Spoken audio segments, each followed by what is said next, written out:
안녕하세요. 동화책 라디오 에어리입니다. 여러분의 오늘 하루는 어떠셨나요? 행복하셨나요? 아니면 조금은 고되셨나요? 여러분의 편안하고 행복한 잠을 위해 에어리가 들려드릴 오늘의 이야기는 대포와 꽃씨입니다. 옛날 어느 곳에 두 나라가 있었다. 하나는 대륙 북쪽에 있고 또 한 나라는 대륙 남쪽에 자리 잡고 있었다. 그런데 이 두 나라는 오랫동안 사이가 좋지 않았다. 따지고 보면 두 나라는 사이가 나쁠 까닭이 별로 없었다. 북쪽 나라 사람들은 지구상에서 키가 제일 크다고들 했다. 그리고 남쪽 나라 사람들은 키가 그리 큰 편은 아니었다. 이 키로 사이가 나쁠 까닭은 없는 것이다. 키를 서로 대보진 않았지만 남쪽 나라 사람의 키가 북쪽 나라 사람의 키의 절반밖에 안 될 것이라는 것이었다. 그러나 이것도 다 뜬소문이고 정확한 것을 아는 사람은 없었다. 두 나라가 싸우면 키 큰 나라가 이길 것이 뻔하다. 말하기 좋아하는 사람의 말이었다. 말에는 을의 대꾸가 있기 마련이다. 그렇지도 않을걸?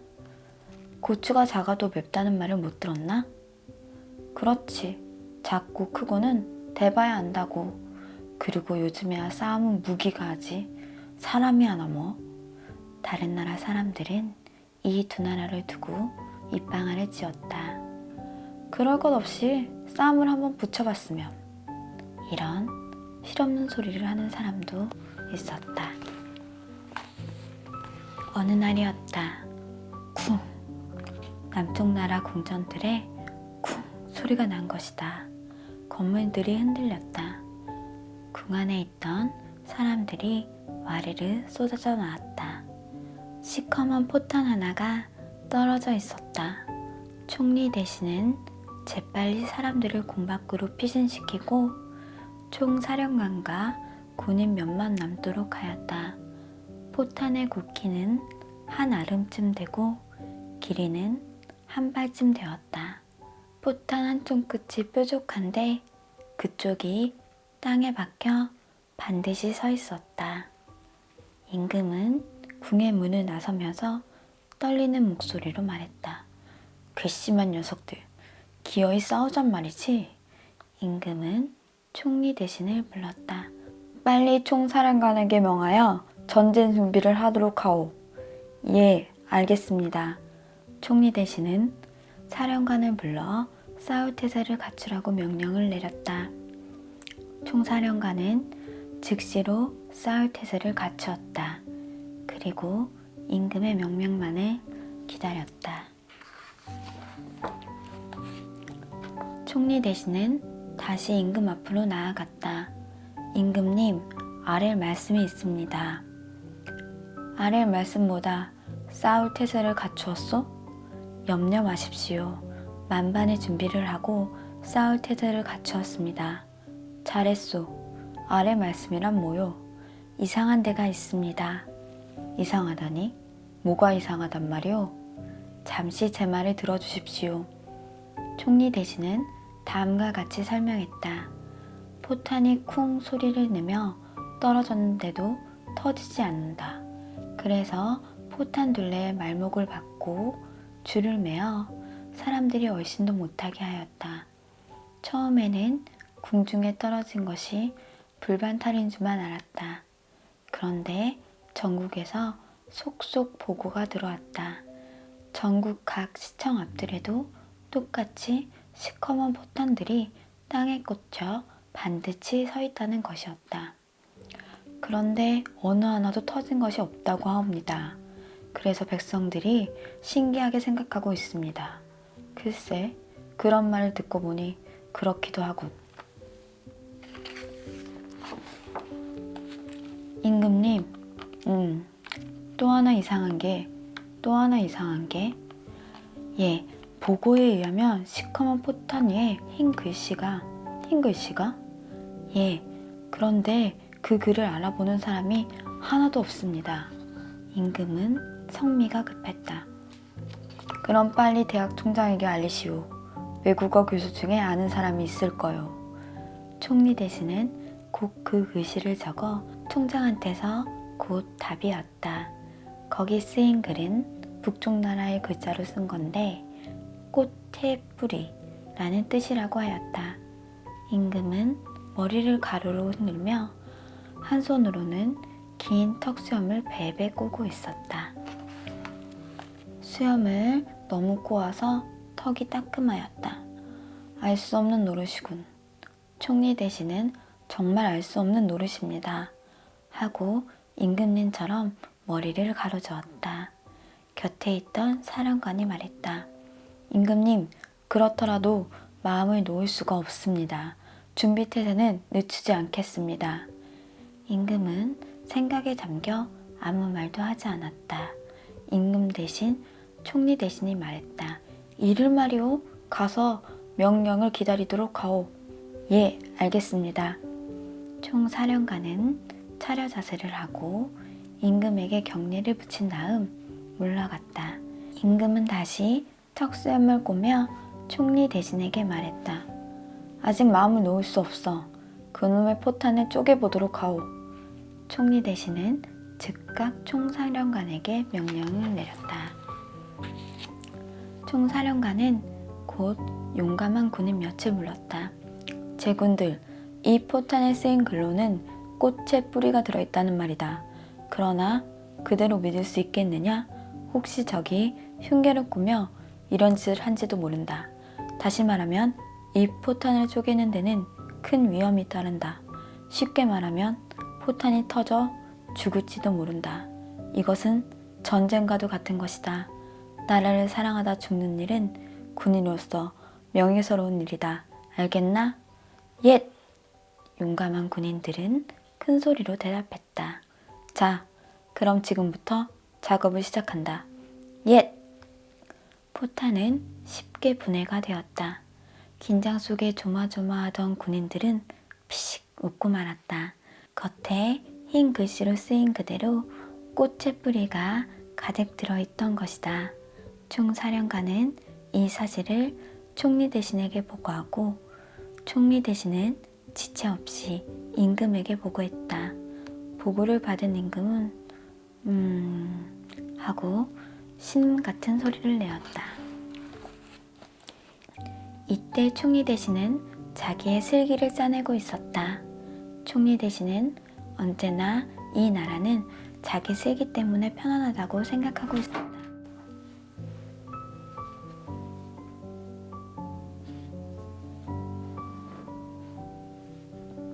임금님, 임금은 헛소리처럼 대답했다. 아직도 마음을 놓을 수 없습니다. 그래서 혹시 그 속에 독이 있는지 아닌지 아니면 먹으면 죽는 독초인지. 임금의 눈이 반짝 빛났다. 그럴지도 몰라. 대학 총장에게 부탁해서 상세히 알아보겠습니다. 그게 좋겠소. 임금은 역시 내가 뽑은 총리 대신은 영리하다는 생각을 했다. 총리 대신은 곧 꽃뿌리를 죄다 대학 총장 앞으로 보냈다. 대학 총장한테서 다시 보고가 들어왔다. 짐승에게 그냥 먹여보기도 하고 즙을 짜서 먹여도 보았으나 아무런 탈이 없었습니다. 그러고 보니 더욱더 당황할 수밖에 없었다. 북쪽 나라의 포탄에 관한 항의를 해야 했기 때문이었다. 총리 대신 일을 어떻게 하면 좋소? 글쎄오시다 임금님. 슬기로운 총리 대신도 뾰족한 생각이 떠오르지 않았다. 그래서 모든 신하들을 불러 모아 의견을 듣기로 했다. 이러면 어떠냐, 저러면 어떠냐 하고 여러 의견들이 쏟아져 나왔다. 끝까지 말참견을 않던 신하 하나가 임금님 하고 야무진 소리로 임금을 불렀다. 말해보. 예, 옛날부터 이는 이로 갚고 눈은 눈으로 갚으란 말이 있지 않습니까? 그래서 꽃은 꽃으로 갚아야 합니다. 꽃으로 갚다니? 예, 북쪽 나라에서는 꽃의 뿌리를 포탄으로 썼으니 우리는 꽃씨를 포탄으로 쓰는 게 좋겠습니다. 임금은 그 신하의 말이 채 끝나기도 전에 거 좋은 말이오. 우리가 질 수야 있겠소? 그렇게 하겠소. 총리 대신은 자기의 의견이 통하지 않은 것이 좀 섭섭했다. 누구의 명령이라고 어기겠는가? 총리 대신은 총사령관을 불러 임금의 명령을 전달했다. 총사령관은 곧 명령을 이행했다. 전국에서 꽃이란 꽃씨는 죄다 모아 포탄 속에 꽉꽉 채웠다. 그리고 쿵! 쿵! 연달아 대포를 쏘았다. 북쪽 나라 궁중에 하나, 각 시청 광장에 하나씩을 쏘아보냈다. 그리고 그것도 뾰족한 곳이 땅에 받쳐 반드시 서도록 하였다. 임금은 한편으로 불안했다. 건물이 다치거나 사람이 상해도 안 돼요. 아니지, 짐승이나 새 한 마리라도 다치면 우리가 지는 거요. 이 말을 들은 총리 대신은 자신만만한 웃음을 띠며 말했다. 염려를 놓으십시오. 우리 총사령관은 천하에 드문 명사령관입니다, 임금님. 그야 난들 모르겠소? 뿐 아닙니다. 또 못이? 예, 저쪽에 포탄이 떨어지면 뾰족한 쪽이 땅에 받쳐 반드시 서게 한답니다. 아, 과연 명사령관이군. 임금과 총리 대신은 하하하 하고 한번 크게 웃었다. 여기는 북쪽 나라. 쿵 하는 소리와 함께 포탄 하나가 궁전뜰에 떨어졌다. 궁 안에서 사람들이 우르르 쫓아나왔다. 그러나 놀라거나 겁내는 사람은 없었다.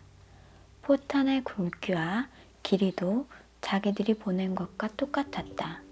그런데 포탄의 뾰족한 곳이 땅에 박혀 반드시 서 있지 않는가? 총사령관, 우리 포탄도 저렇게 반드시 서게 만들었소? 그렇습니다. 저쪽에서 제 솜씨를 흉내낸 것입니다. 기다렸는데 마침내 답이 왔구나. 임금은 만족스러워 빙긋이 웃었다. 총리 대신도 흐뭇해하며 말했다. 임금님, 우리가 이겼습니다. 우리가 이기다니? 우리가 선수를 쳤으니 우리가 총리 대신 별소리를 다 하시오. 이런 일에는 결과가 중요하오. 이기고 지고가 어디 있소? 총리 대신은 말대꾸를 하려다 입을 다물었다.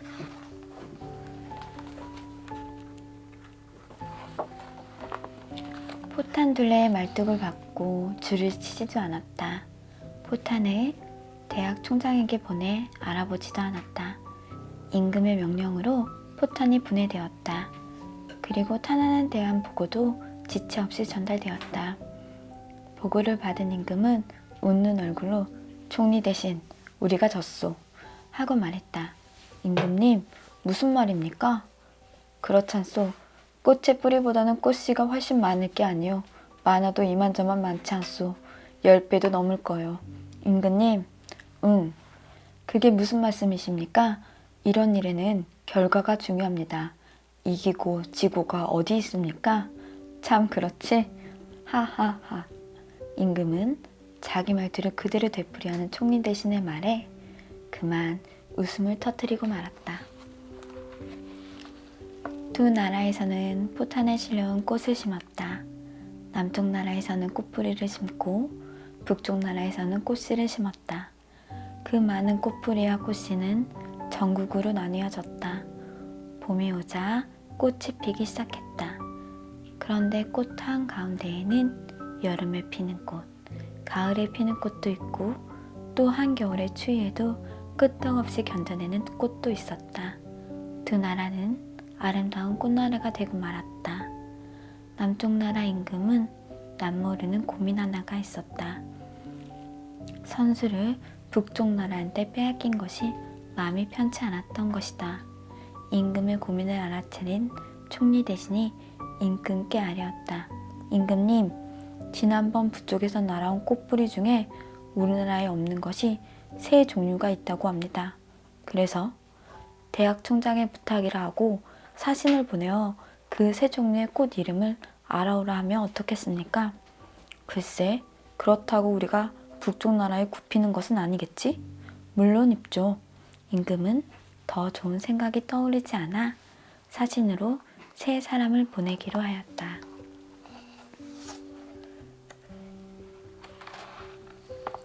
북쪽 나라에 간 사신들은 임금을 만났다. 임금은 여간 반가워하지 않았다. 그리고 사신들을 융숭하게 대접해왔다.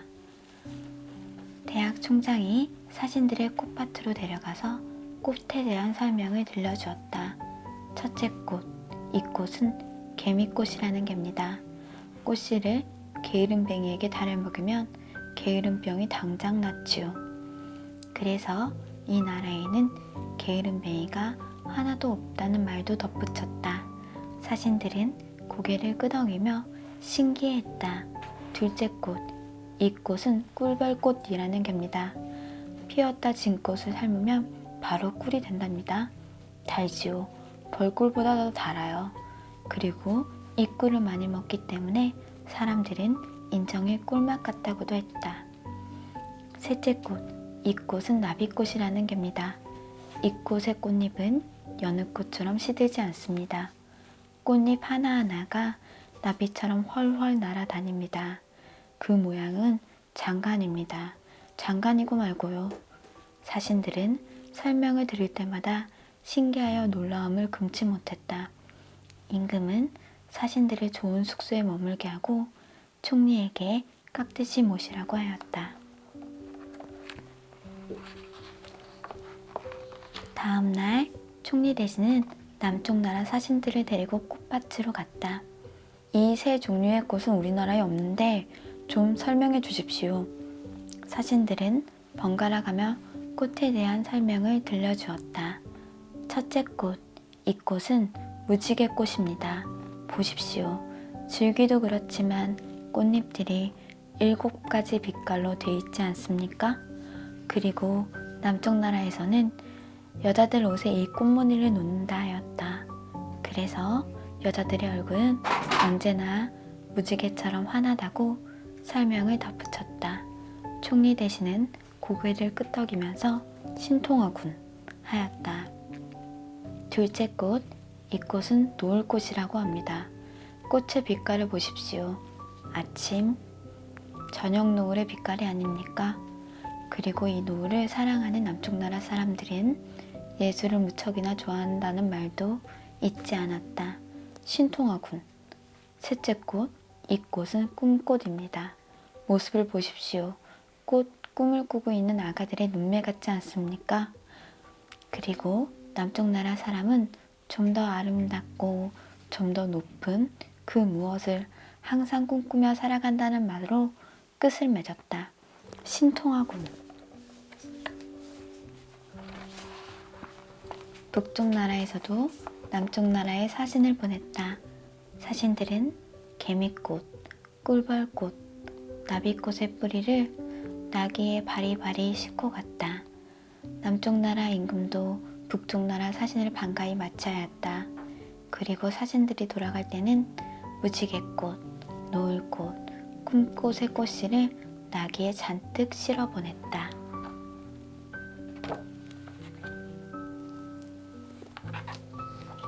오늘의 이야기는 여기까지입니다. 여러분 모두 좋은 꿈 꾸시고요. 잘 자요.